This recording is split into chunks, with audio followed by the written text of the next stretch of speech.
One of my azalea flowers has come out and it's looking so beautiful.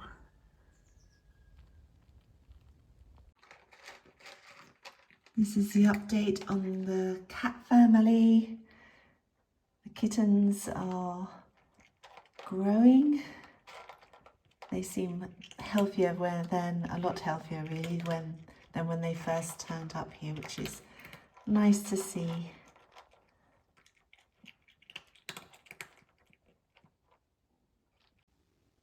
Can you see the kitten in the tree? Look. It's camouflaged. He's got to work out how to get down now. I call him a he. I don't know if it's a he yet. I think they're both girls, these kittens. Which if they are is not great because they'll both need to be sterilized.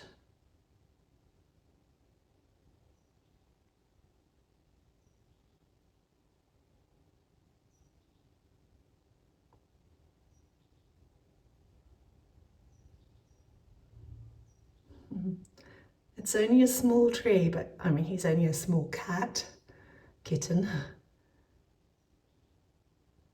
Oh, here he comes, she comes.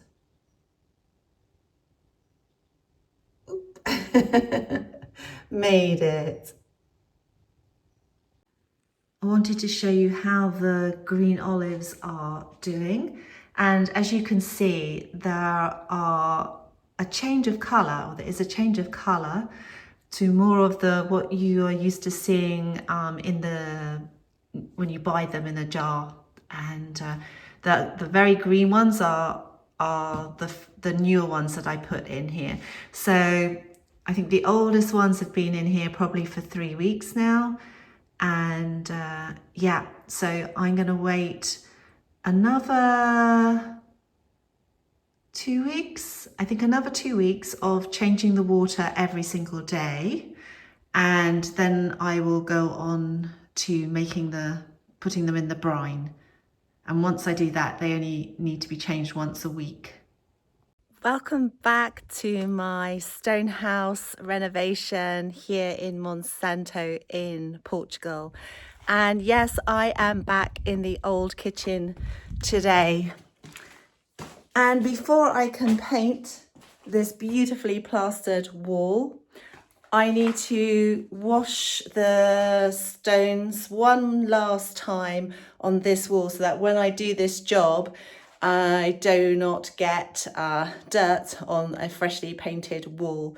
So it's not really a job that I'm that keen to do, but it needs to be done. So I'm just going to get on with it.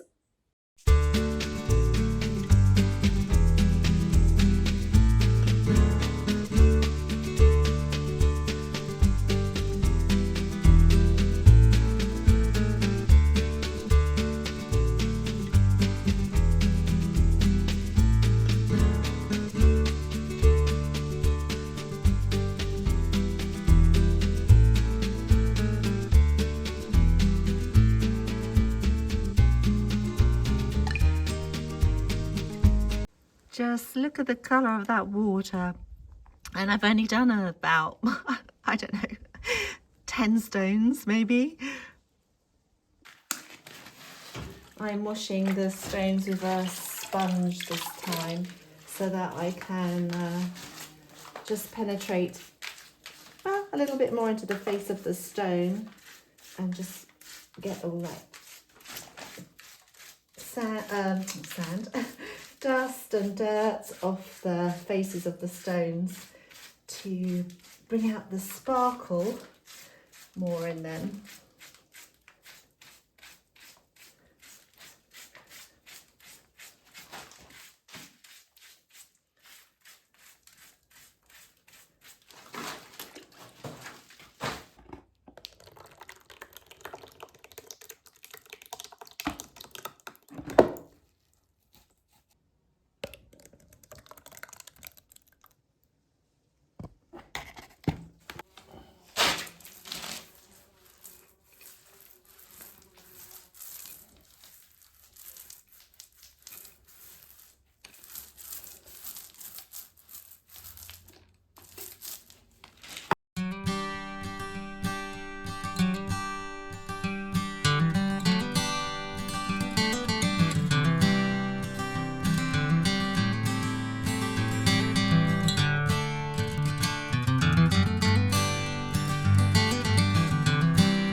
So this is how the painted wall is looking now, nice and fresh and clean against the stone wall over there.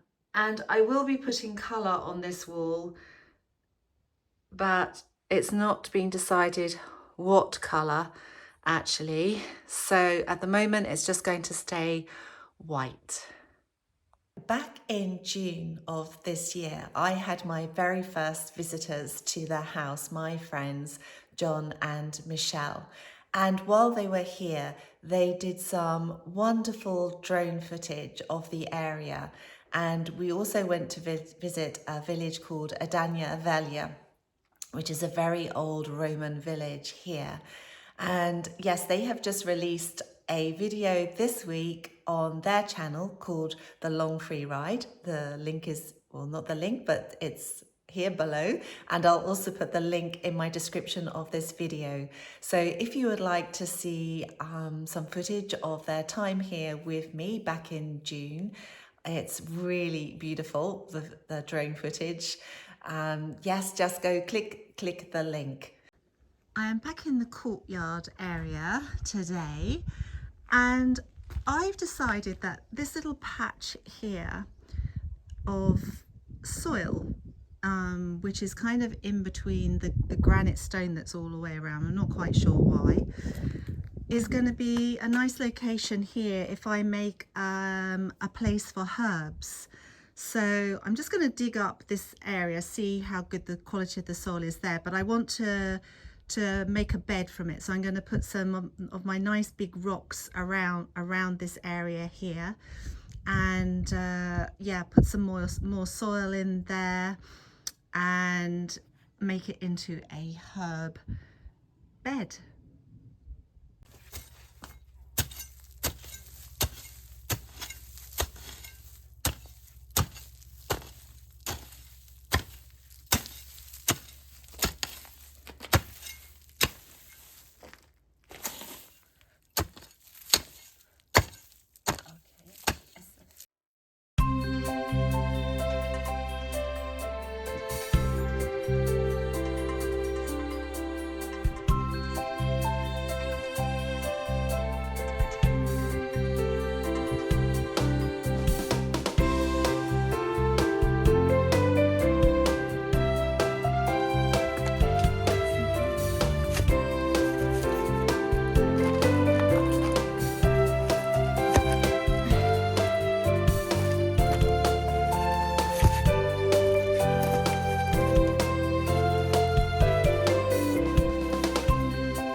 So there we have the beginnings of a little herb garden, and I have got a couple of herbs that are not ready to plant, but I can grow from seed now, which are okay during the winter. I forget which ones they are. I think it's thyme and possibly coriander, not sure, but I'm going to check. So yes, and Maybe I'm going to plant just some flowers, something in here for a bit more winter colour too. Today I am feeling compelled to chop the olive tree, to prune, to prune the olive tree. Everybody at the moment in this area is harvesting their olives. We have at least 2 weeks of weather with no rain, and yet the olives are ready to harvest. And everywhere you go here, there is a sense of community. The whole families are getting together to help to remove the olives from the trees so that they can take them to be pressed and made into beautiful fresh olive oil for the rest of the year. And so yeah, I'm just feeling that calling to be part of the spirit of what is happening in this area at the moment. And although I don't have so many olive trees to do, it would still take me a few days to, well, harvest all the olives from the trees.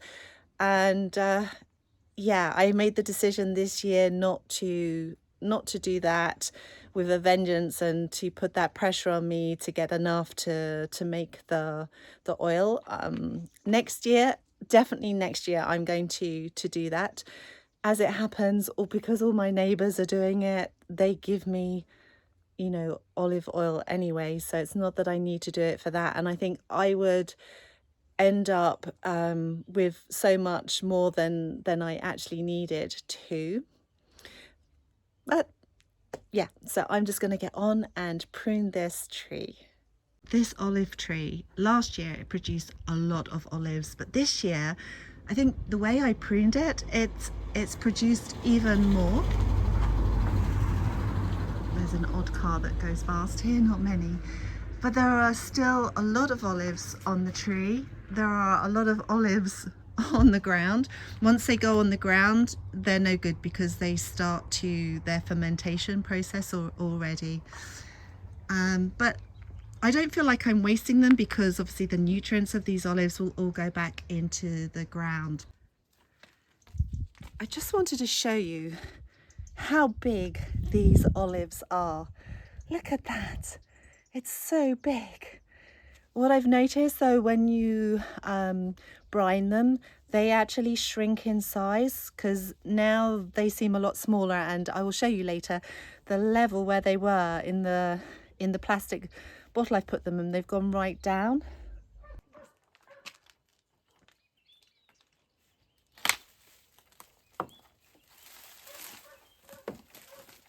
I'm getting showered with olives.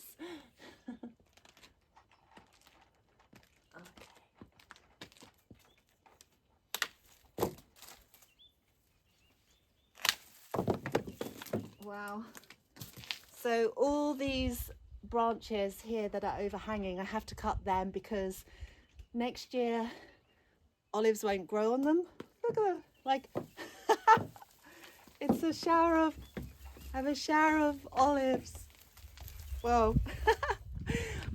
Yeah, the olives won't grow on these ones next year because they grow on last year's growth. So all these, yeah, I think I must have left these for the olives to grow, but this year they need to be cut.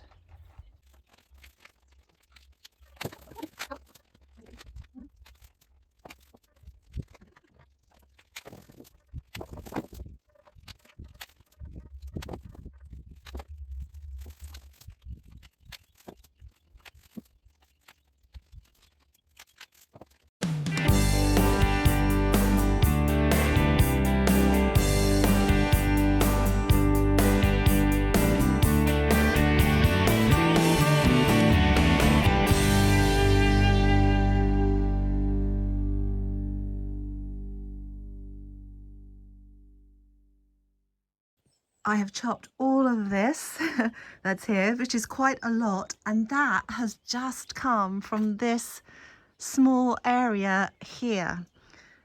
So there is a lot of work to do, and I'm just going to show you what happens in an olive tree if you don't know. So all these branches that are growing up here in the inside, all of those are the ones that I need to cut out.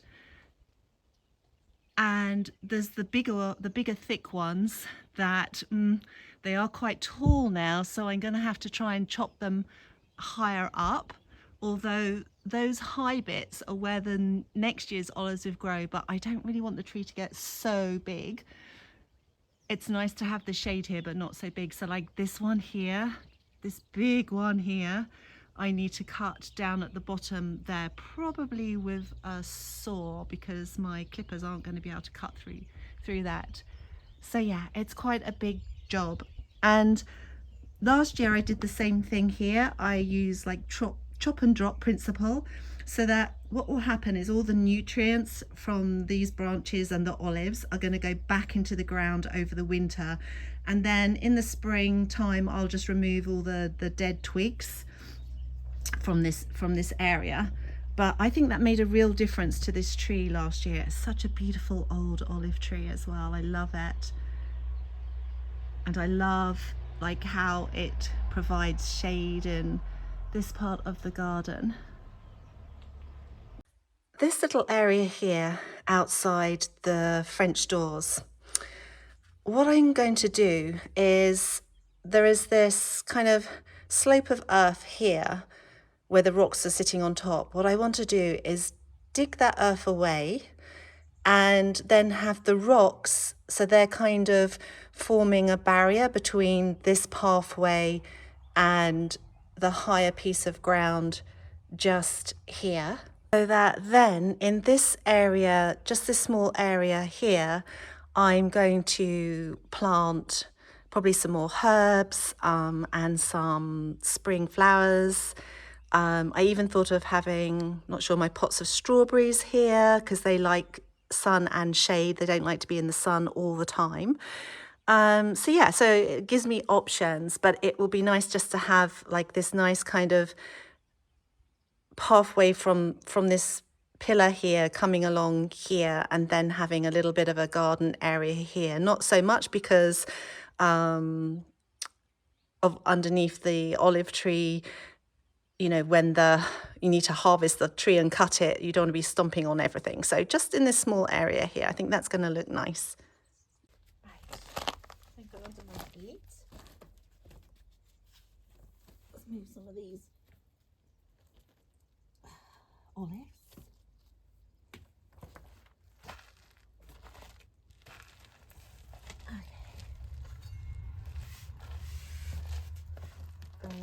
This one is not moving. Oh.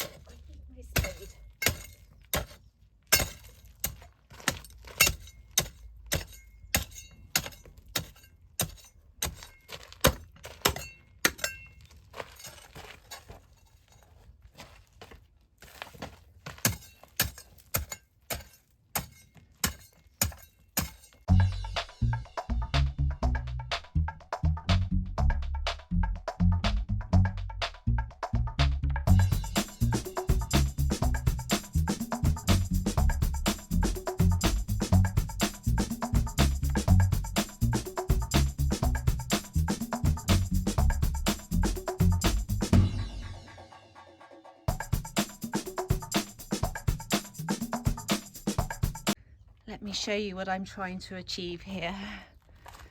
So I'm having to chop the bank here.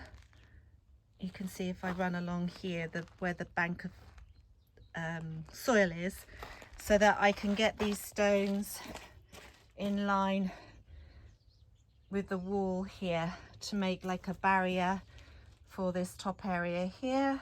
And actually that's going to help to stop all the soil from washing away as well. And yeah, these stones are heavy.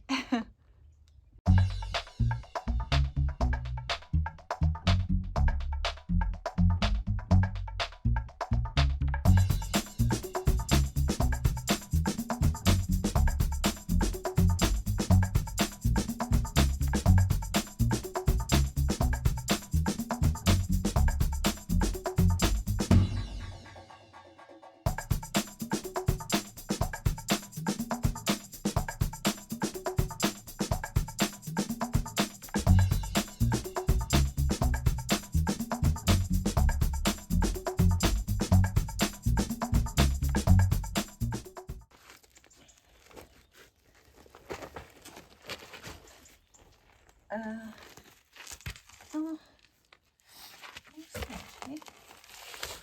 You can go like that now. Okay. Here we go. No.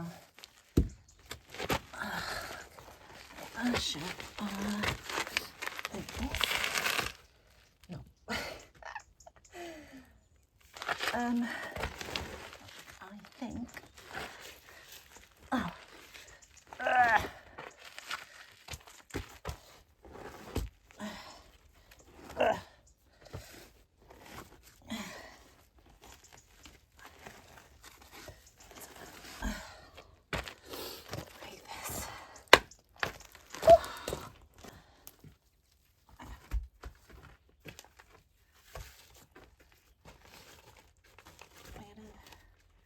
Which way?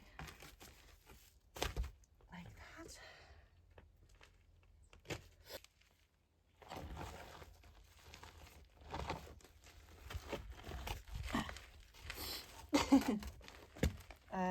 No. Not like that. Maybe like that.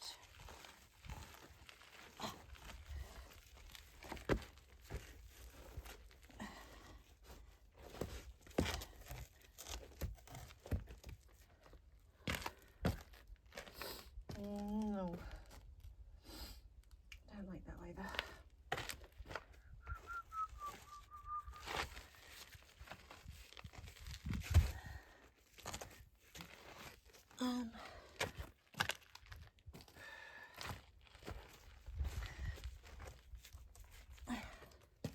I am pretty pleased with the result of this.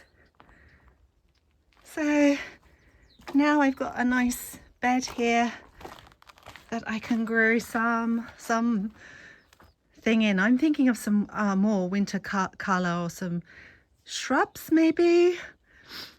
I don't know. What do you think that I should grow here? Bearing in mind that this is the view from inside as well. So let me show you.